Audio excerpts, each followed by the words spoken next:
Et là, je ne sais pas si tu réalises le tableau. Je retourne au Cambodge. Je soigne des enfants cambodgiens entre 4 et 5 ans. Ces enfants qui étaient comme moi. Et en fait, c'est comme si je revenais en fait sur le lieu de ma naissance. Concrètement, c'est comme si je me soignais moi. Bienvenue dans Looping, des itinéraires d'aventuriers spirituels. Je vous emmène virevolter dans les multiples virages que prend la vie quand on commence à s'asseoir et à regarder à l'intérieur de soi. Vous vous souvenez de Dr House, une série américaine diffusée dans les années 2000. Elle mettait en scène un médecin un peu particulier. Avec son ego démesuré, il avait l'habitude d'ignorer les avis de ses collègues et sa mégalomanie le conduisait souvent à faire des erreurs avec de graves conséquences pour ses patients.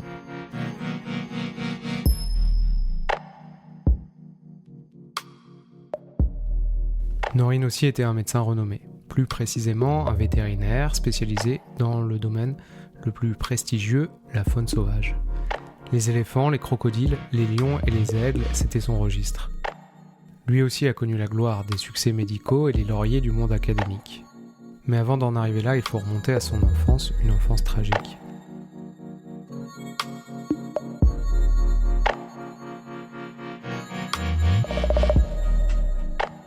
Sa famille est chassée du Cambodge par les Khmers rouges alors qu'il n'a que 4 ans, il part juste avec Yabumba, l'ours en peluche que son grand-père lui a donné avant d'être déporté. Du faste des palais royaux dans lesquels il a passé ses premières années de vie, il passe à un minuscule appartement parisien. C'est la survie. Il faut s'adapter, faire profil bas. Rien n'est facile dans cette nouvelle existence, mais les sacrifices de ses parents et l'école républicaine vont lui offrir la possibilité de s'en sortir.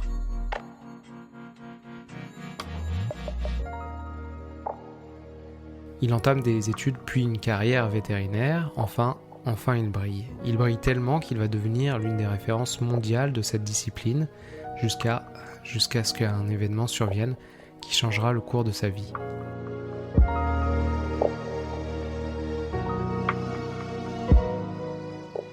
Des parcs nationaux africains jusqu'au geôle des bourreaux de sa famille à Phnom Penh, voici l'histoire de Noreen.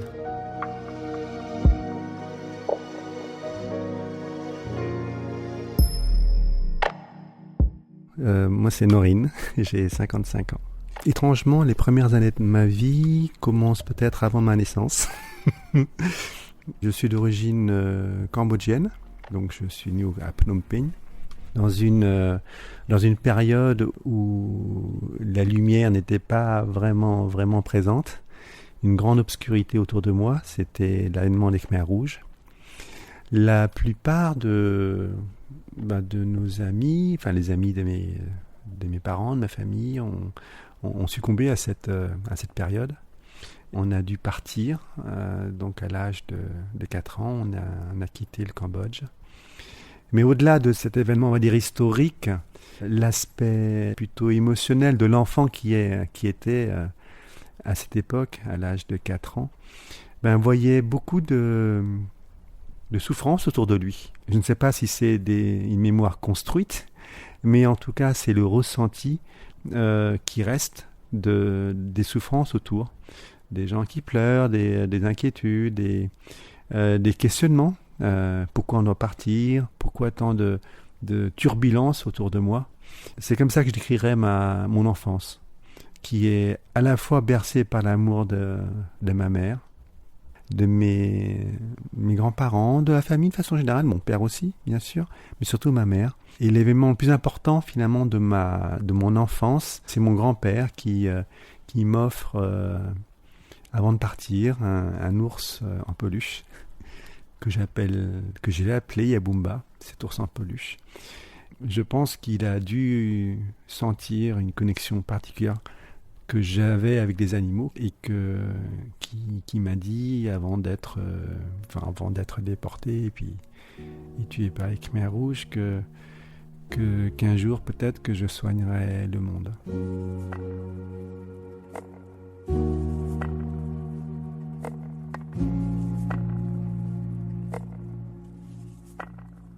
À l'âge de 4 ans, nous arrivons en France. Je ne parlais absolument pas français du coup. Donc une enfance dans une très grande précarité en fait, puisque on est parti avec mes parents et mon frère, alors qu'on était une famille extrêmement riche. Ce que j'ai comme image, c'est pareil, c'est ça, c'est la survie. Il fallait survivre.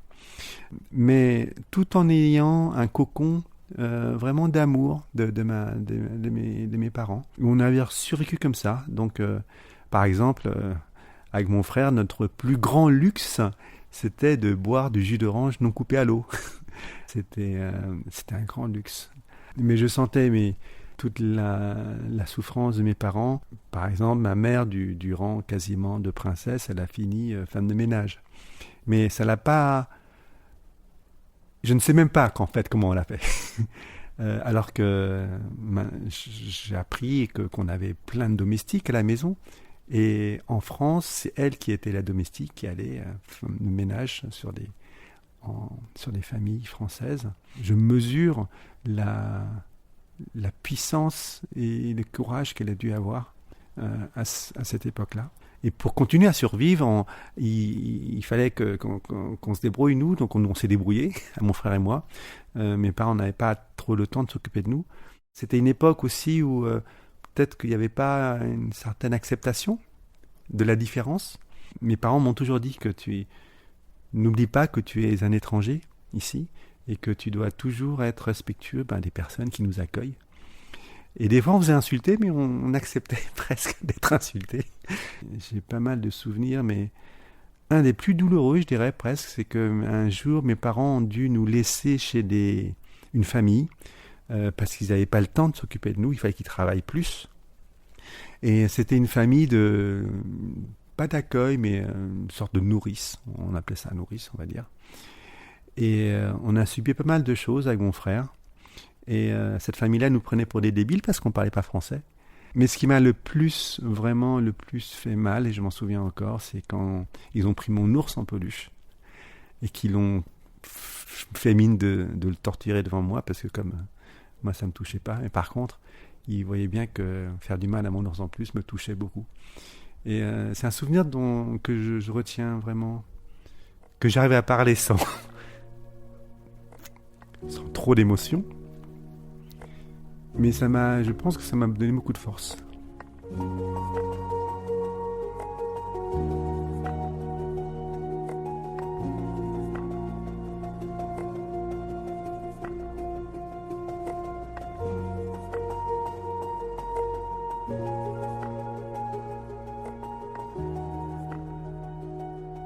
J'ai commencé à méditer à l'âge de 10 ans. Donc, en fait, l'origine de ça, je ne savais pas du tout ce que c'était la méditation, je n'avais jamais entendu parler de ce mot-là, c'est mes oncles. Puisque lorsqu'on est arrivé en France, on vivait tous, comme tout bon asiatique, dans un appart, à plusieurs, on était 15 dans un appart, dans le 13e, évidemment. Et mes oncles me disaient... qui méditaient, alors ils essayaient de ne plus penser. Je dis c'est super intéressant. Et à cette époque aussi, j'étais un fanat de comics. Et mon oncle m'a dit écoute, tu sais, si tu arrives à ne plus penser, tu peux avoir des super pouvoirs. Quoi? What? Des super pouvoirs? Et c'est comme ça que j'ai commencé à méditer pour avoir des super pouvoirs. Alors je dis mais c'est quoi concrètement? Qu'est-ce que tu fais? Il me dit imagine un ciel avec des nuages et progressivement il n'y a plus de nuages et tu ne penses plus à rien et là tu commences à sortir de ton corps. Je dis c'est trop bien, c'est comme Doctor Strange. J'ai commencé à réfléchir un peu sur le bouddhisme parce qu'en fait ils se disaient tous bouddhistes, donc ma famille voyait le Bouddha comme un dieu, mais en fait c'était pas un dieu. je comprenais pas trop en fait tout ça et j'ai essayé de parler avec des adultes et on m'a toujours répondu, même au collège, pourquoi tu t'embêtes à faire ça? Va jouer au foot au lieu de faire ces trucs de méditation. Et j'en ai pu parler en fait. Je parlais pas de ça quand j'étais adolescent ni en primaire.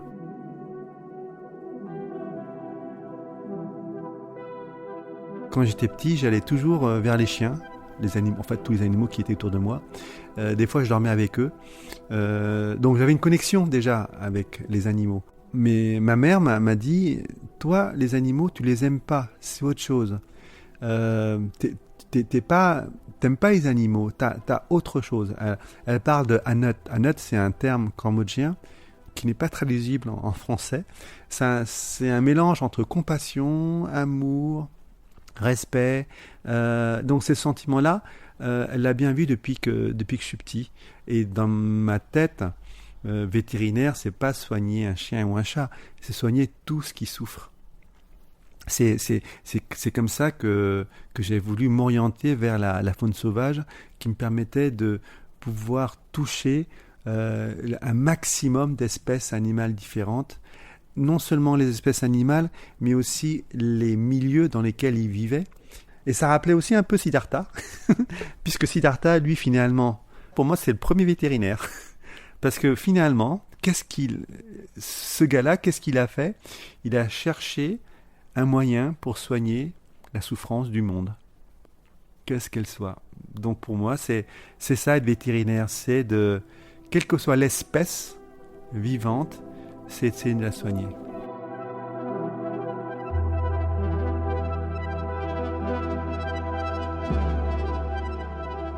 Donc je réussis le concours veto et mes parents se sont saignés pour m'offrir un voyage.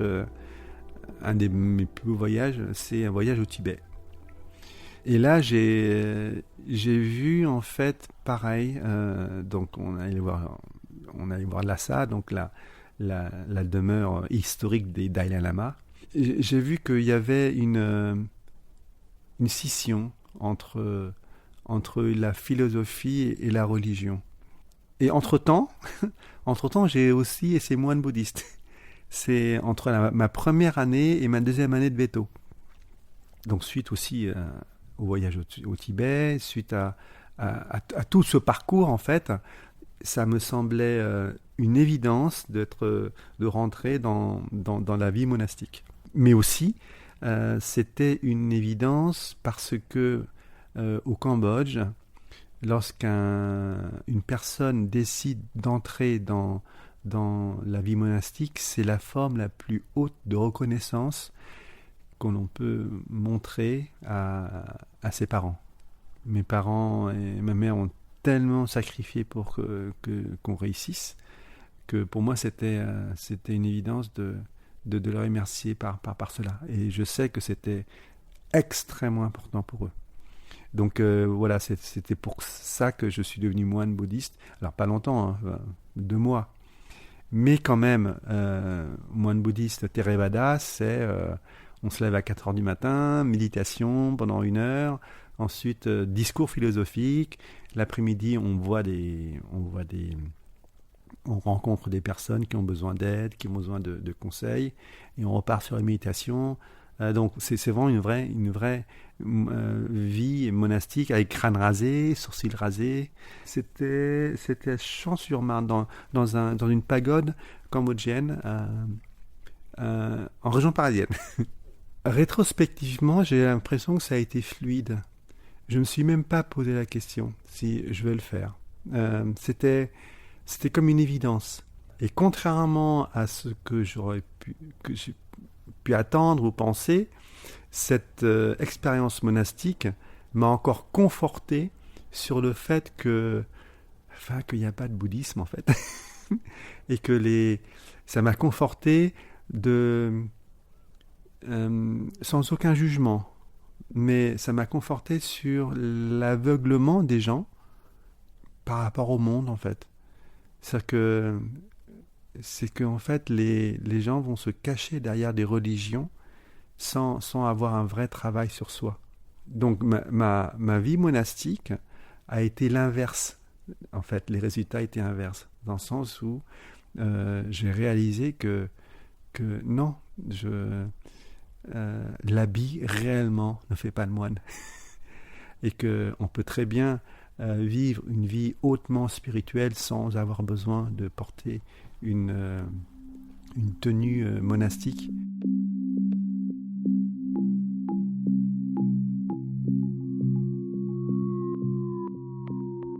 J'ai fait mes études vétérinaires dans la plus grande tradition d'études académiques et universitaires. Ensuite, j'ai fini l'école, veto. J'ai été diplômé et comme premier poste, je me retrouve à diriger un parc national en Afrique. Donc à 25 ans, je suis directeur d'un parc national. Ensuite, je suis entré au muséum. Donc j'ai passé un concours que je pensais absolument pas avoir, puisqu'on était je sais pas combien pour avoir une seule place. J'ai passé mon deuxième doctorat. Je suis rentré dans un process académique, dans ce déroulé, on va dire, de carrière. Parlons de carrière vraiment. Je suis rentré dans une phase de sciences dures où je l'avoue rétrospectivement, j'ai peut-être perdu un peu de la spiritualité. Dans mes actes vétérinaires, ce qui m'importait, c'est d'être le meilleur, d'initier des choses que personne n'avait jamais faites, de faire des premières mondiales, de faire des publications que personne n'avait jamais faites. J'étais dans cet état-là. Par exemple, on était les premiers à faire une chirurgie cardiaque sur une panthère des neiges. J'étais les premiers à faire des publications sur la médecine des amphibiens. Personne n'avait jamais fait ça. J'étais la première à faire des endoscopies sur les amphibiens, des techniques chirurgicales que très peu de gens ont fait. Donc c'était dans ce sens-là. Et à chaque fois quand je faisais quelque chose d'extraordinaire dans ma tête, je me disais quelle publication je vais faire, dans quel congrès je vais pouvoir présenter ces résultats-là. Et il s'est passé quelque chose. Il s'est passé quelque chose où tout a basculé.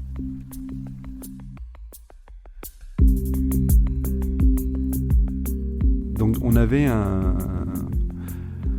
orang-outan que j'ai vu grandir, qui était adorable. Je jouais avec lui et il est tombé malade. La première fois, je l'ai opéré, ça s'est très bien passé. Le problème, c'est qu'en fait, il a une pathologie qui revenait. Et donc, je lui ai fait passer un scanner. On a vu qu'en fait, qu'il y avait un foyer infectieux qui était au niveau des sinus et qui nécessitait une chirurgie beaucoup plus complexe. Donc, je me suis renseigné à comment faire cette chirurgie. Je me sentais la faire. On est parti sur cette chirurgie qui était une première mondiale. Et dans ma tête, je pensais bien sûr à mon ami orang-outan, mais je pensais aussi à la performance technique que j'allais faire. La chirurgie s'est bien passée. Mais il y a eu une erreur d'anesthésie où en fait la sonde d'intubation en fait a été dégonflée pendant le process et que tous les débris en fait de ma chirurgie sont entrés dans les poumons. Et à ce moment-là, je savais ce qui allait se passer. Je savais qu'en fait qu'il allait mourir. Peut-être avant même tout le monde en fait. Et là, j'ai réalisé que il y a quelque chose qui n'allait pas. J'avais oublié en fait qui j'étais. Dans le sens où j'avais oublié la promesse que j'avais faite à mon ours en peluche de soigner le monde. Et lorsqu'il effectivement il est décédé, je me suis regardé devant la glace et je me suis dit que je n'étais pas la personne que je voulais devenir. J'avais plus le vœu de soigner le monde. Je l'avais plus rétrospectivement. J'étais devenu ce sorte de pantin médiatique, intellectuel, impétueux, prétentieux, réellement. Je l'ai réalisé vraiment. Je ne l'ai pas accepté au moment, mais je savais qu'il y avait quelque chose qui n'allait pas. Et j'ai accepté au bout de pas mal de temps cette réalité que je n'étais pas la personne que je voulais être. Et tout est revenu. C'est la volonté de soigner, la réalité de la souffrance. Tout est revenu. Et tout le reste m'a semblé dérisoire. Donc j'ai recommencé à méditer. Avant, je méditais très peu. J'avais quasiment arrêté.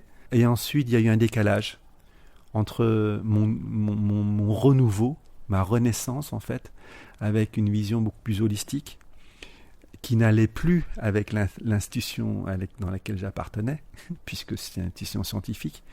Et j'ai tout quitté, j'ai tout quitté il y a 4 ans. Cet instant où j'ai décidé de quitter mon job en or, qui était réellement un job en or, c'était juste, c'était une mort. C'était une véritable mort. C'était plus que difficile, c'était juste, j'avais juste l'impression de mourir. Réellement mourir. J'ai accédé à un rêve d'enfant. J'étais au lycée dans le 5e, à côté de la ménagerie, et je rêvais d'être vétérinaire à la ménagerie. Et j'ai quitté ce rêve. Depuis que je suis petit, je rêvais d'être rentré au muséum. Et tout ça, je l'ai quitté. Et c'était une véritable mort. Quelque chose d'extrêmement marquant aussi est arrivé. C'est que... Et ça c'était extrêmement violent. C'est que quelques semaines après, j'ai commencé à faire pipi au lit. J'ai réalisé que je redevenais un enfant.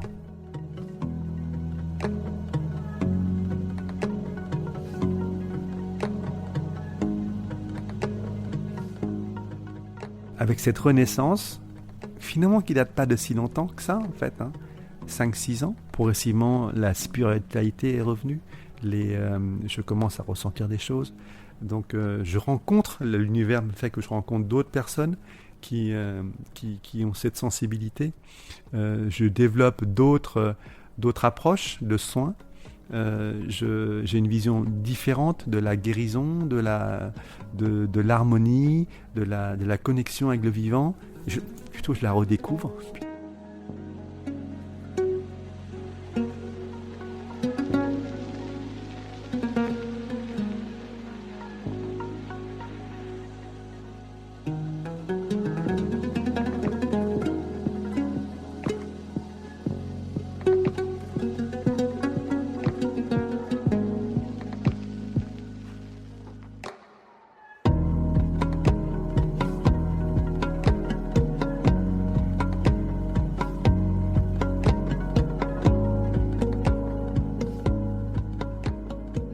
Donc là, je suis arrivé à 4 ans en France et j'ai mis beaucoup de temps à retourner au Cambodge, à tel point que quand j'étais petit, on avait des tableaux des temples d'Angkor. Et moi, je connaissais le Cambodge que par les dires de mes parents et puis de ma famille, et par les images qu'on avait autour dans notre maison, notre appartement. Et j'ai décidé de retourner au Cambodge, quasiment 30 ans après. La première fois, c'était avec ma mère, je m'en souviens très très bien. On a atterri à Phnom Penh, et je regardais comme ça Phnom Penh, moi je pensais pas que ça pouvait exister en fait, je pensais que c'était un mythe. Phnom Penh, moi j'étais né à Phnom Penh, mais je pensais que c'était un pays imaginaire, je ne savais pas que ça pouvait exister. Je ne sais pas pourquoi je suis allé à ce moment-là, mais je savais qu'il fallait y aller. Et donc, ce retour était particulier pour plein de choses. En France, je ne me suis jamais senti français, pour plein de raisons, ne serait-ce que morphologiquement. Et quand je suis arrivé au Cambodge, on m'a dit que je n'étais pas cambodgien. J'étais différent. Et là, c'était un choc. J'ai dit, mais alors, si je ne suis pas français, je ne suis pas cambodgien, je suis quoi en fait ? C'était la première fois où j'ai ressenti cette notion d'apatride, où je me suis senti nulle part en fait. J'étais ni cambodgien ni français, j'étais rien. Et le deuxième point, c'est que maintenant que j'étais au Cambodge, je voulais pas être un simple touriste. C'était inconcevable d'être touriste au Cambodge. Et j'ai commencé à créer des projets, monter des projets de conservation.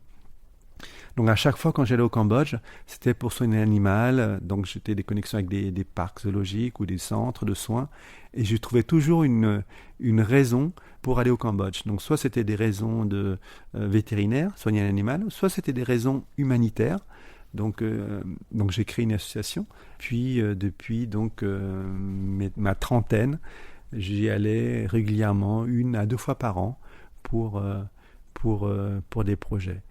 Alors il y a un projet magnifique que j'ai fait au Cambodge, où j'ai accompagné en fait un groupe d'ostéopathes pour soigner des enfants handicapés, des enfants autistes ou des enfants qui sont juste abandonnés. Et donc là, j'ai fait disons-le, des soins énergétiques. Et là, je ne sais pas si tu réalises le tableau. Je retourne au Cambodge. Je soigne des enfants cambodgiens entre 4 et 5 ans. Ces enfants qui étaient comme moi. Et en fait, c'est comme si je revenais en fait sur le lieu de ma naissance, le lieu du moment où je quitte le Cambodge.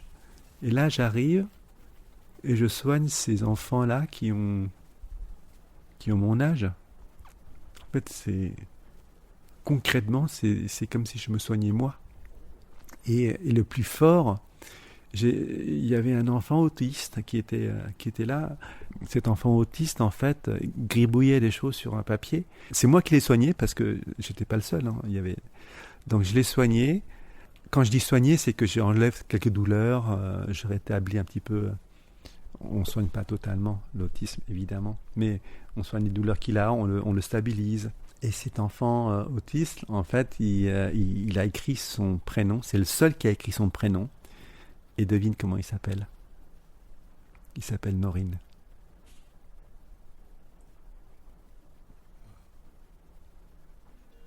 Je croyais pas.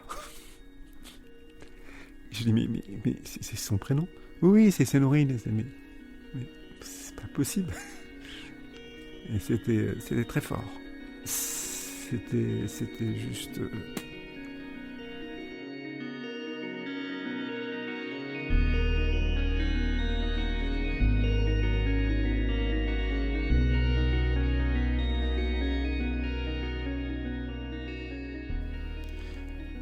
Mon retour au Cambodge, la première fois, je suis pas allé voir S21. S21, c'est cette prison Khmer Rouge où mon grand-père est mort en fait. Et je suis pas allé. Je suis allé la deuxième fois. C'est une prison où tu as des salles. C'est un ancien lycée. Tu as des salles de classe qui sont des salles de torture. Et dans S21, ils ont poussé le sadisme à l'extrême où les Khmer Rouges ont photographié les gens qu'ils allaient tuer. Donc tu avais les photos de toutes les personnes qui ont été tuées et torturées. Et tu avais des gamins qui souriaient parce qu'ils se prenaient en photo, puis ils allaient être exécutés. Cette première visite des 21, j'ai juste vomi. Je ne suis pas pu rester, j'ai vomi. Et donc la première fois, j'ai cherché mon grand-père, forcément. Mais j'ai pas pu, j'ai juste vomi.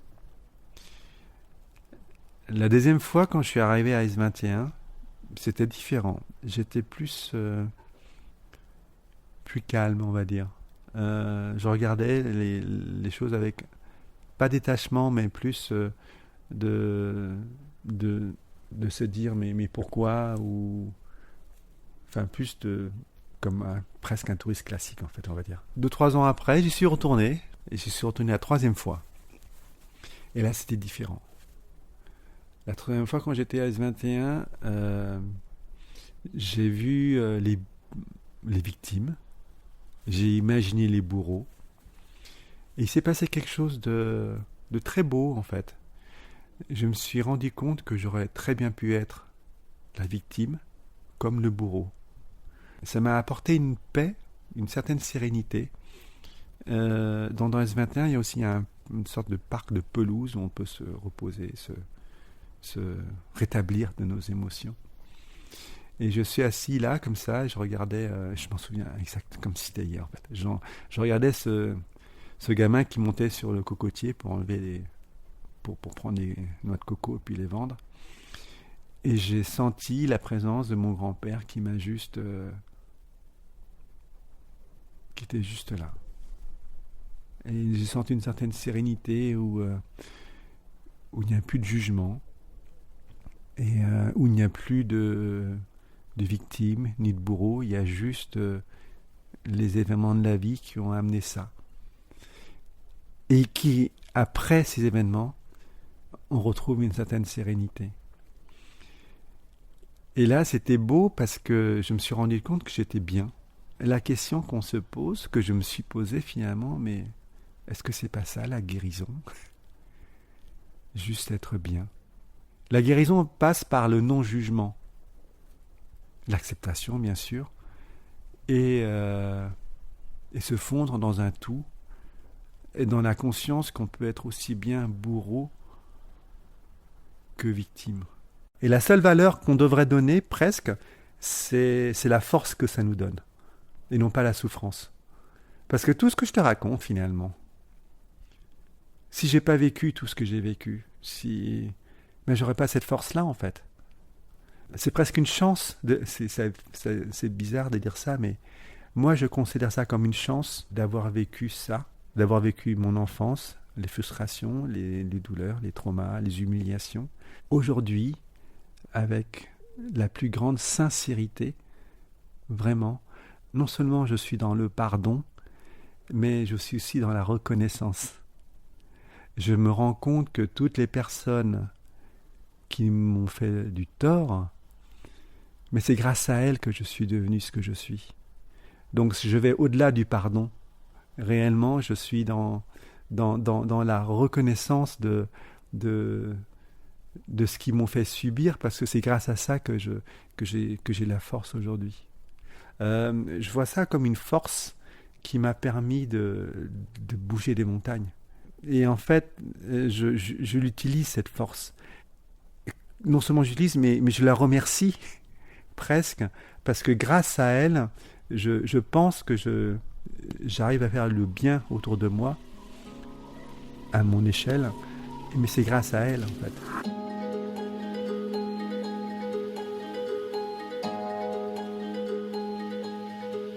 J'ai eu d'abord une souffrance presque par procuration. Et finalement, au fur et à mesure, j'ai réalisé que cette souffrance, c'était la mienne aussi. C'était pas simplement un miroir des autres. Et c'est là a commencé aussi cette vision, cette conscience que la souffrance du monde est la mienne et que la mienne, c'est la souffrance du monde. Cette conscience qu'on a que nous sommes le monde.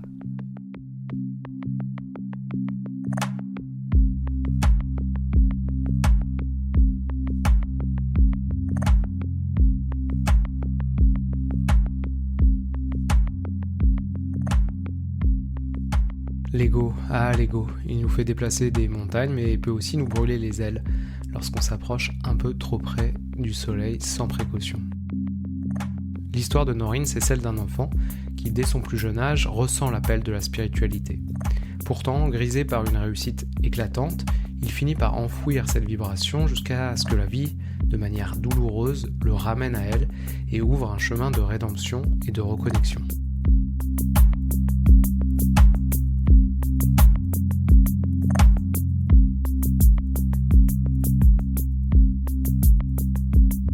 Un grand merci Noreen de m'avoir accueilli chez toi afin de réaliser cet enregistrement. Merci à vous aussi, chers auditeurs, d'avoir écouté ce nouveau looping. Si vous voulez continuer à aider le podcast à grandir pour qu'il touche de nouvelles personnes et peut-être agiter une petite clochette d'éveil en eux, vous pouvez rédiger un avis sur Apple Podcast et suivre la page Instagram de l'émission.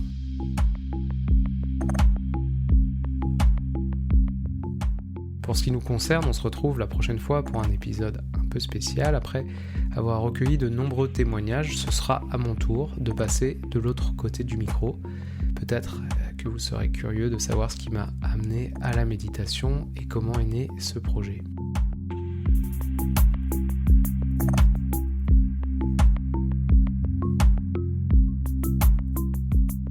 À la prochaine fois donc, et d'ici là, si vous croisez la sagesse qui se pavane dans la savane, rappelez-lui qu'on trouve toujours plus grand fauve que soi dans les herbes hautes. Bonne méditation à toutes et à tous, à la prochaine, ciao, bye bye.